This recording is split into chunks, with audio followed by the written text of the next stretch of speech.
speakers just here a second. Okay.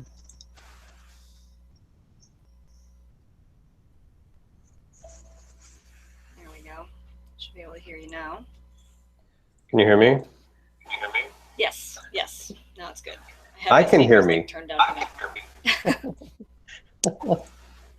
Well, thanks for making some time for us. Oh, thank you for having me. Yeah. And so we're talking to you in Seattle? Yeah, yeah. Good old rainy, dreary Seattle. Nice. We're in Austin, Texas, where it's sunny. Oh, yeah. I was just in Austin twice last month. Oh, for the And both teen. times. Yeah. Yeah. For the Teen Book Festival, and then we went back to Book People to do. I had an event there with Lauren Oliver. Oh, cool. But both times it was like in and out. So I still haven't like gotten to go out and about in Austin, which I've always wanted to do. Yeah, yeah, it's pretty great. So you like doing all those events? Yeah, yeah. Good. Sort of comes. I mean, when you're on the road for like 2 solid weeks, it gets a little like you get tired, but once you're at the event, you know, the energy is always really good. Yeah, yeah, yeah. So it's been a while since I've seen a rave review like the one that we gave to Three Dark Crowns. So congrats. Thank you. Yeah, wow. That like I still get totally starstruck over, you know, Kirkus. I think because like the very first adult novel I ever picked up was like a Stephen King, and it had like a Kirkus quote across the cover. So ever since I'm like, Kirkus, they're the ones. Nice. And so knowing what this novel is about, like, what kind of a childhood did you have? Oh my God. Well, you know, I get asked that a lot. Because, you know, I mean, I usually write really dark stuff and disturbing stuff, but I have no excuses. My childhood was great. My parents are lovely people. So I don't know. Maybe it was, you know, the Stephen King book. When I picked it up, I was about 10. So, yeah. You learned early. Right, right. And I always, you know, I always gravitated towards that. Like, there was a reason I picked up Stephen King instead of, you know, Michael Crichton, although I later picked up Michael Crichton. Right. And I just, from, you know, age 10 to age 12, I think pretty much the only things I read were Stephen King novels and Anne Rice novels. Mm-hmm. So. But did you always know you wanted to write YA? No, no. I mean, I feel like YA as the category that it is now is a relatively recent phenomenon, you know, kind of post-Twilight. And so I was unfamiliar with it for a long time. When I was, you know, a reader, I kind of skipped over it. I went straight from Black Stallion chapter books into Stephen King.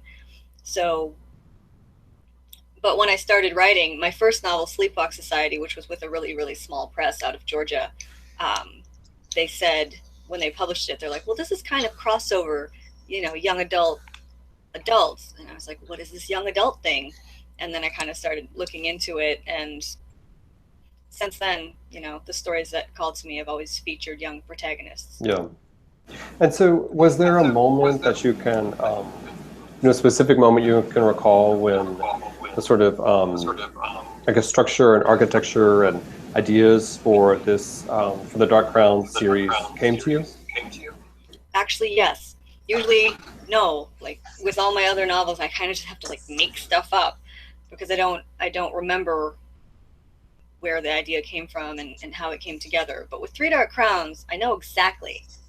I remember the entire day exactly when I came up with the idea for Three Dark Crowns and when I knew what it was going to be.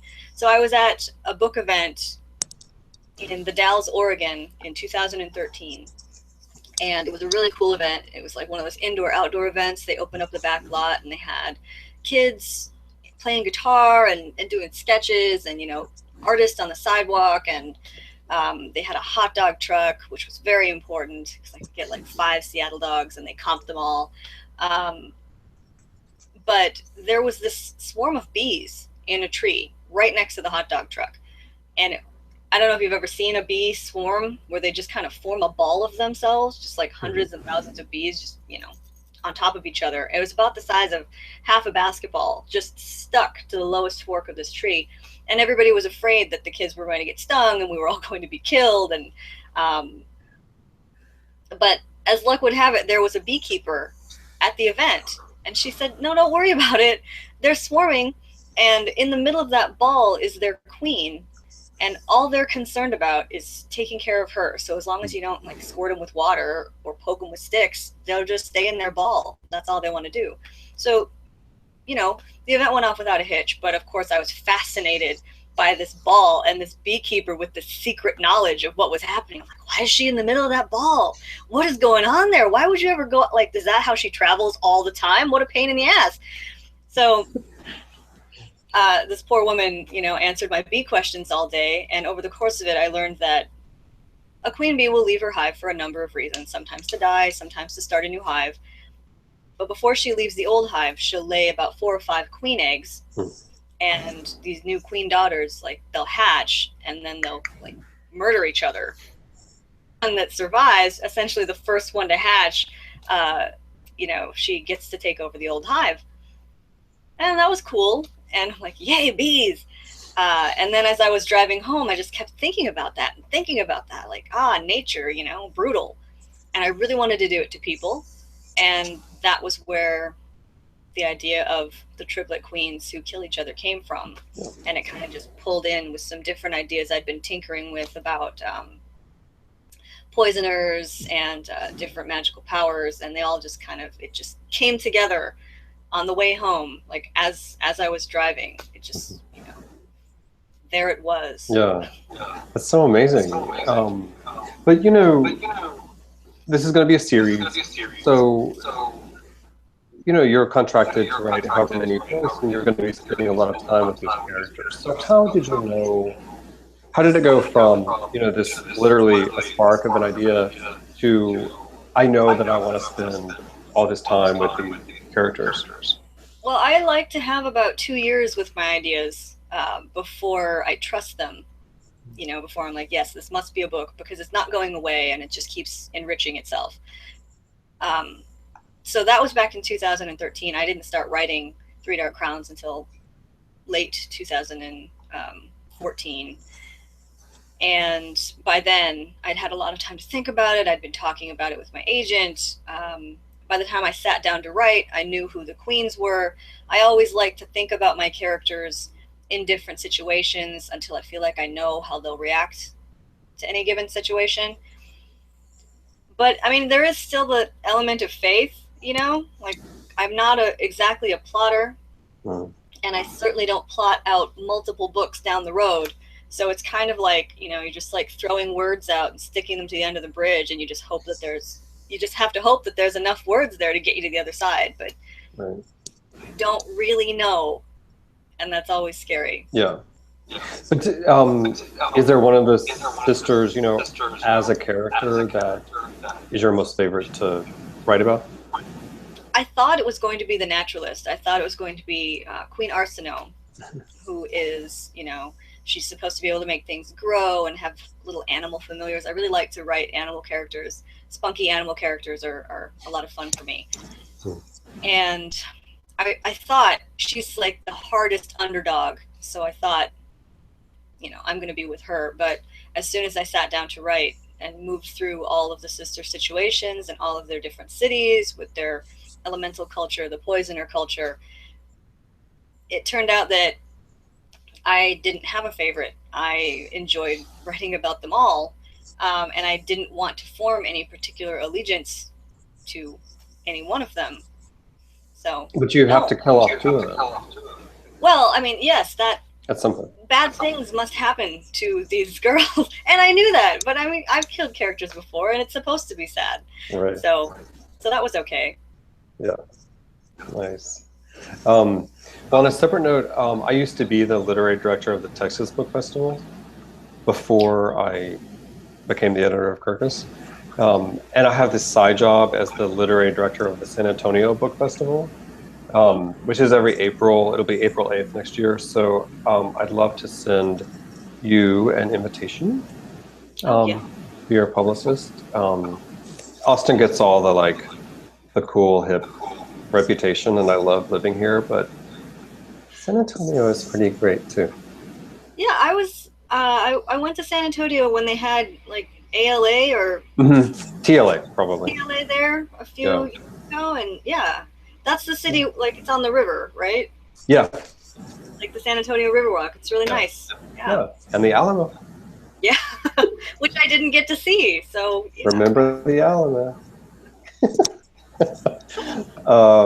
Okay, well, I'll talk to Olivia about it. It's next April, and we'd love to have you come. So Yeah, absolutely. yeah, Texas festivals are great. I don't know how you guys manage it, but like the state as a whole has the best festivals, yeah. and so many of them, and every one of them seems to go really well. And you know, the fascinating thing is that in Austin, I mean, we have a festival like every single weekend. You know, it's like South by Southwest, Texas Book Festival, ACL Music Fest, Austin Film Festival. It's insane. And, you know, as the programmer of the Texas Book Festival, I was basically the audience for that festival, you know. So I felt like I knew how to program it really well. Then, you know, I'm offered this sort of side job at the San Antonio Festival. And it has been like the most fascinating sort of intellectual challenge because it is not at all the same audience. And I'm not really just talking about ethnicity.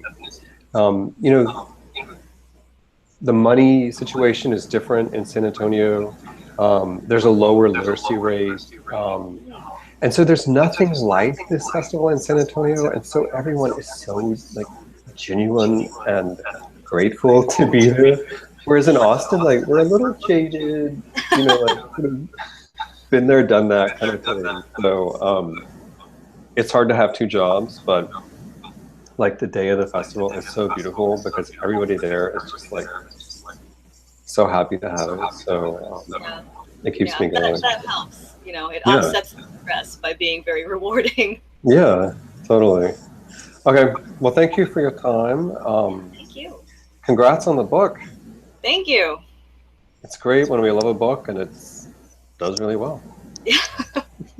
Yeah, So, thanks. yeah. Okay, congrats. We'll talk to you soon. Okay, bye-bye. Have a good day.